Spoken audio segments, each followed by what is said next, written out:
Earlier in the day, we understand that the Iranian Foreign Ministry delegation met with Italy's Foreign Minister Antonio Tajani, who has expressed full support for Oman's mediation efforts. Now, the fact that the second round of talks is being held in Rome is very significant. It shows the increasingly prominent role of Giorgia Meloni and her government when it comes to facilitating dialogue between the US and Iran. The growing diplomatic role follows the recent release of Italian journalist Cecilia Sala, who had been detained in Iran, and the bilateral meeting between Meloni and Trump. Now, following the US withdrawal from the nuclear deal in 2018, President Trump is now seeking to renegotiate with Iran, threatening to launch airstrikes if a deal isn't reached.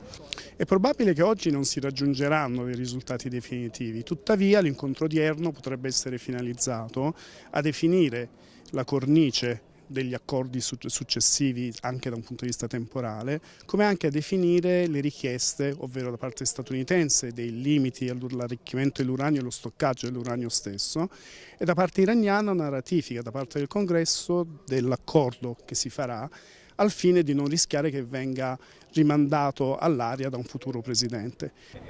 Giorgia Orlandi for Euronews in Rome.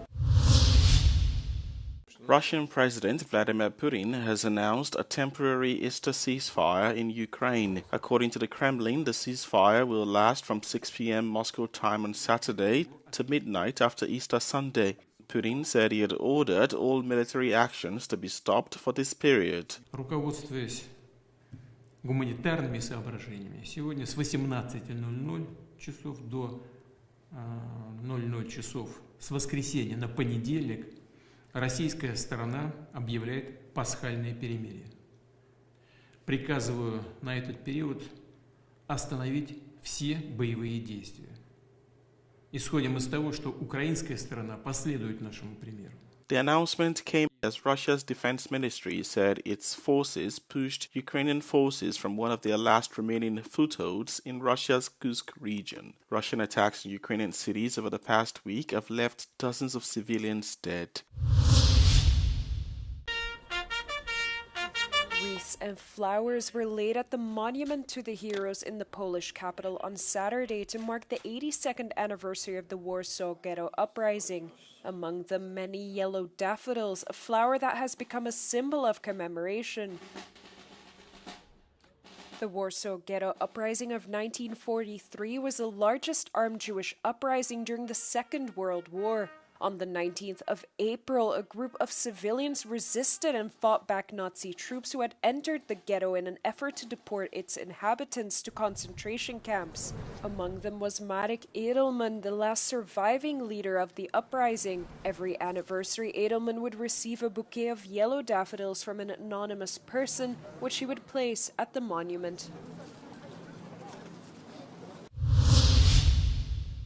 Chinese exporters have begun seeking new opportunities to tap into global markets in the face of the trade war with the United States. Key to this are trade fairs where many can showcase their products and create sales channels to offset tariff impacts. The end goal is to find other opportunities beyond markets like the US.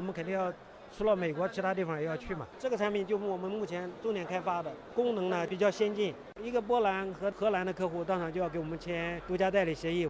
Beyond sales expansion, some Chinese exporters are also investing in overseas production facilities to strengthen their presence in global markets.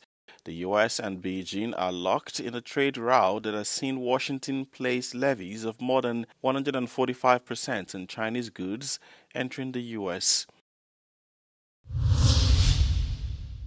A Russian Soyuz MS-26 spacecraft carrying the International Space Station's Expedition 72 crew has landed in Kazakhstan.